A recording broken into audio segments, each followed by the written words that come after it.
Heads up. President Trump is challenging Congress over the $2,000 stimulus checks. Meanwhile, another group is quietly pushing a historic Social Security boost. We're going to talk about all of this and much more, and we're starting with the huge updates on the $2,000 dividend or stimulus checks, as some are calling them. I think we will look as hard as possible to see if there's a way to do it without Congress, because we're circumspect about Congress wanting to stop. That's James Blair, Deputy White House Chief of Staff, and as you just heard, he is confirming something big. The White House is actually looking for ways to send those checks out without Congress approving it. Now, the question is, can the president really do that? Of course, a lot of people will point to 2020. Back then, President Trump used an executive order and sent out those extra $400 unemployment checks. Under the CARES Act, I proudly signed expanded unemployment benefits into law. Congressional Democrats have stonewalled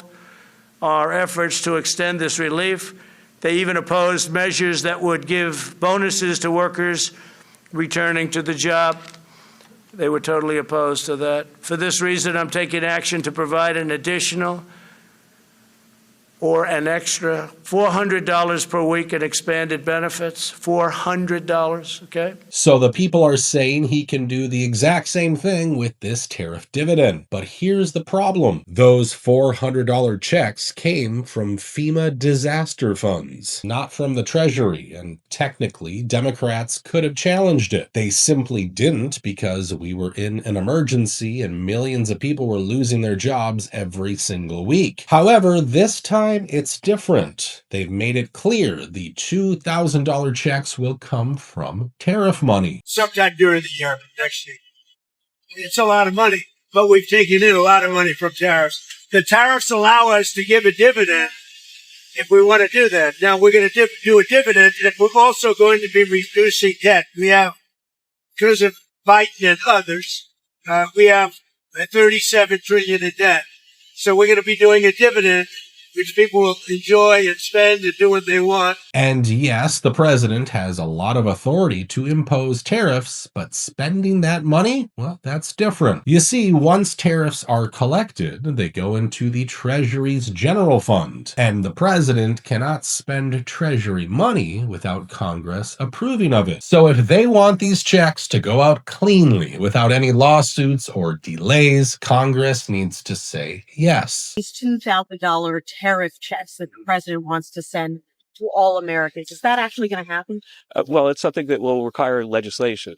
But if you look at how much tariff revenue has been coming in, then there would actually be enough room to cover those checks and not go into the rest of the budget. Now, can the president use emergency powers to send these checks out without congressional approval? Technically, he can. But the second he does it, it will get challenged, and the checks will get delayed even more, which is probably why James Blair said this.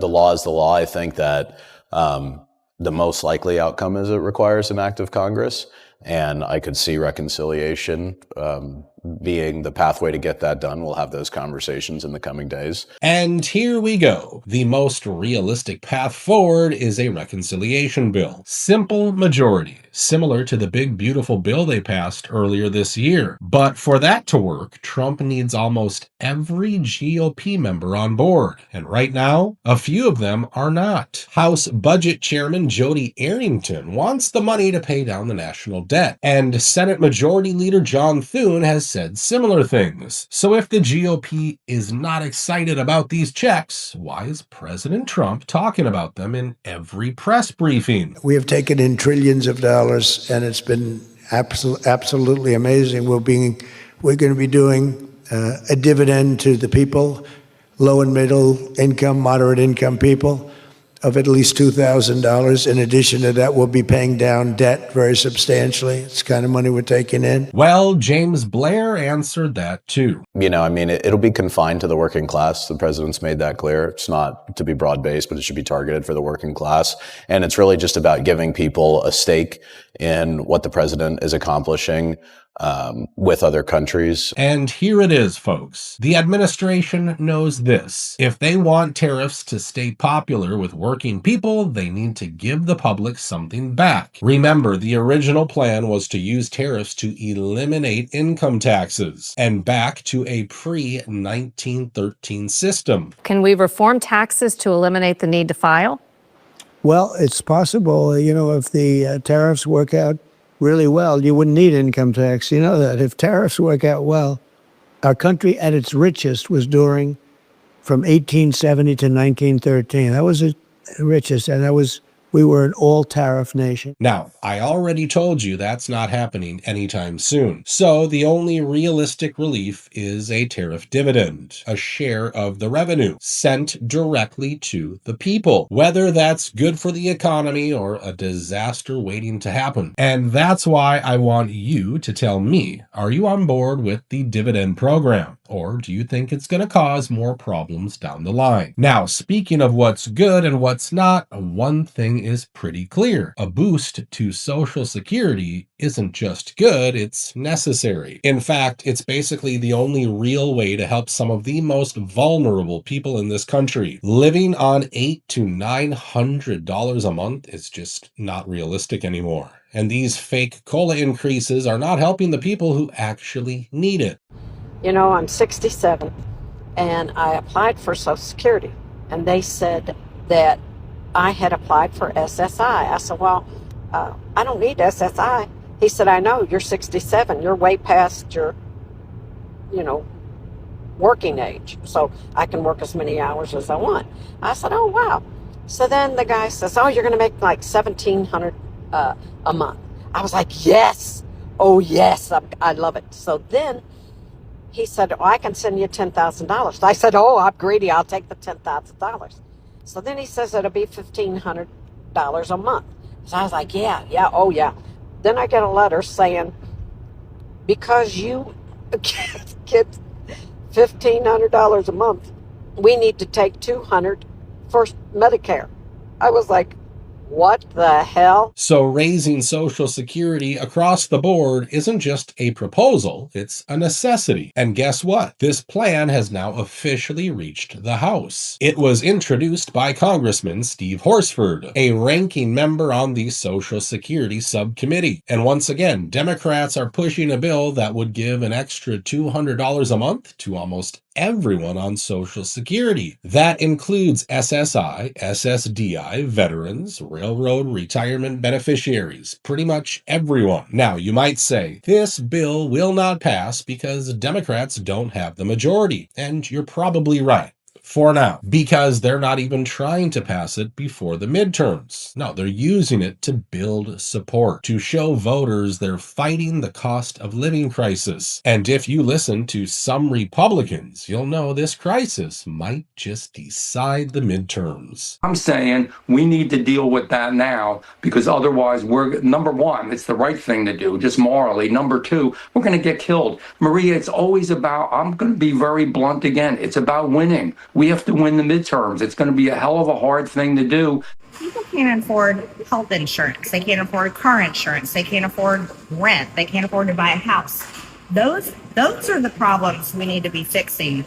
Now, before we get back to the video, I want to talk about Trump and his recent obsession, copper, which is directly related to today's sponsor, Copper Giant Resources, ticker CGNT on the TSXV and LBCMF on the OTC. Look at this recent tweet. Copper is the second most used material by the Department of Defense. And this quote, copper is a critical material essential to the national security, economic strength, and industrial resilience of the United States. He views copper as 100% essential. It's not just a strategic metal, it's now an edge in geopolitics. And China dominates. This year, China's share of global refined copper production will hit 57%. Now, if you don't know the importance of copper, it is the number one most important metal when it comes to AI infrastructure, data centers, and the future of national security. If you've been following Trump's politics, you know these are absolutely 100% top priorities for the administration. The narrative is clear. Copper is essential, and China simply cannot have this dominant market share. For investors, this creates a massive opportunity. In my opinion, a huge copper boom is destined to happen soon, and that's why I waited until today to showcase Copper Giant Resources, my #1 copper stock. Now, here's where things get really interesting, and if you are an investor, pay attention. The Trump administration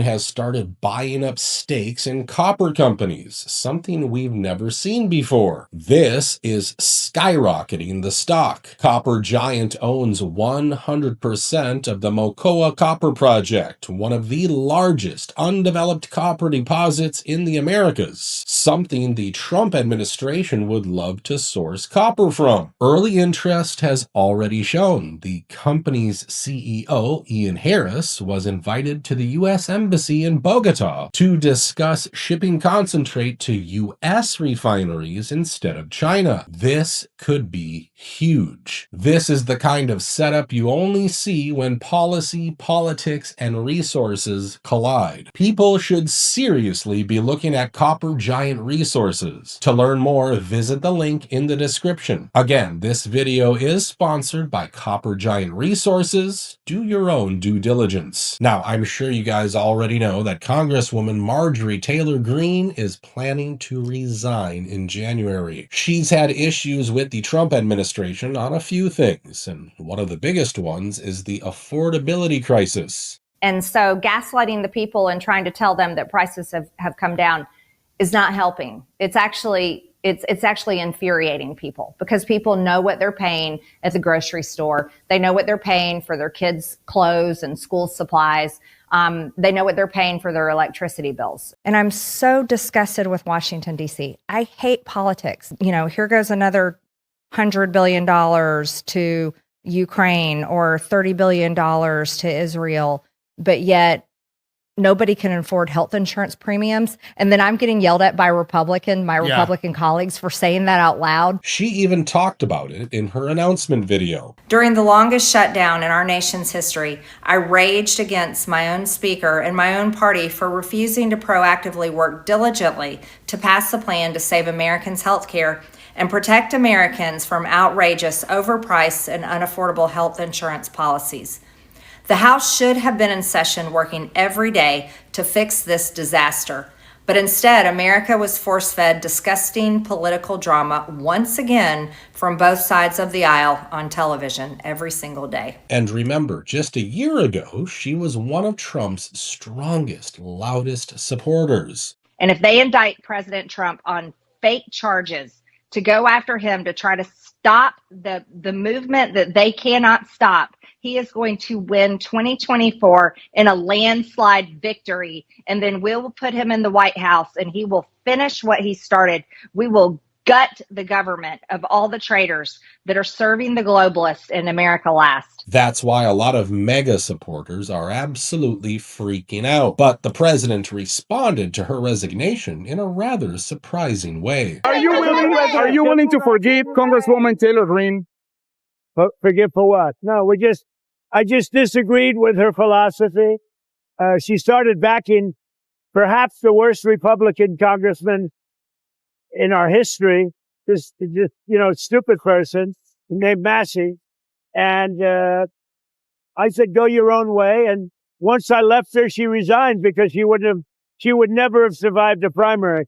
But I think she's a nice person. As you can see, he's not worried at all. And since we're talking about the president, we gotta mention his meeting with the new mayor of New York City. You have a different address nowadays than you used to, but you used to call New York City home. Would you feel comfortable living in New York City under a Mamdani administration? Yeah, I would. I really would. Especially after the meeting. Absolutely. What makes you comfortable? We agree on a lot more than I would have thought. I think I want him to do a great job. and we'll help them do a great job. As you just saw, Trump seemed almost impressed with Zoran. And yeah, a lot of Republicans were shocked, especially conservative influencers, because they've been saying stuff like this about the socialist mayor. What's your message to Tommy Mundon? Oh man, you got in there, but you know what, Mandani, at least Stefanik is coming for you, and so is Trump. All right. You're not going to get anything done. Some folks think the president is playing the long game, that he's doing the right thing by siding with the one guy who keeps talking about making New York affordable again. Who had voted for the president when we saw an increase in his numbers in New York City that came back to the same issue: cost of living, cost of living, cost of living. And they spoke about the cost of groceries, the cost of rent, the cost of Con Ed, the cost of childcare. And too often politicians are looking to lecture to New Yorkers what they should care about as opposed to listen. And when we spoke to those voters who voted for President Trump, we heard them speak about cost of living. We focus on that same cost of living, and that's where I am really looking forward to delivering for New Yorkers in partnership with the president on the affordability agenda. But for a lot of Trump's biggest fans, this looks like a nightmare scenario, something they never thought they'd see. Like, he's naturalized. I still make the point, and I think it's fairly straightforward to prove that he lied on his naturalizations paper. He's actually not a citizen, and he's not eligible to be the mayor of New York. And I would certainly hope that the administration, because we got to have, it's got to be fair. It's got to be whatever, if somebody comes in here and lies on naturalization papers, they got to leave. They got to turf them out. So I want to know your thoughts. Is this another political masterclass by the president, or is something else going on here?